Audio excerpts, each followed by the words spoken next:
Бунтовникот Никола Димитров исчезна. Екс-министерот кој остро ги критикуваше политиките на Бујар Османи околу францускиот предлог, откако стигна најава дека ќе бидат објавени договорите за историјата со Бугарија, го снема. Веројатно затоа што речиси 90% од тоа што е договорено во комисиите за Цар Самуил, светите Кирил и Методи, Свети Климент и Свети Наум е направено во време на неговото министерување.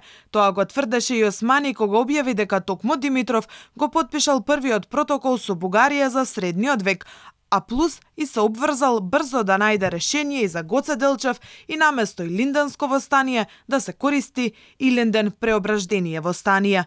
Никола Димитров, откако остана без фотелја, засилено почна да ја критикува надворешната политика која Македонија ја водела во однос на спорот со Бугарија после него. После Никола Димитров потоп пишуваше Димитров, но сега го нема никаде да каже што е тоа што го немало порано, а се правило во последните 6 месеци. Мора да отвориме дебата како паднавме за 6 месеци од овде до овде.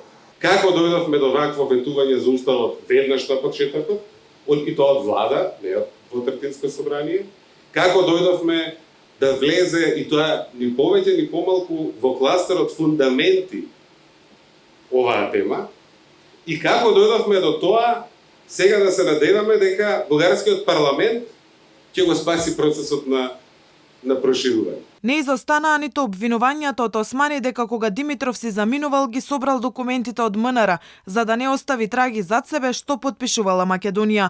Поранешниот дипломат беше оној кој дури порачуваше Македонија да си ги реафирмира позициите.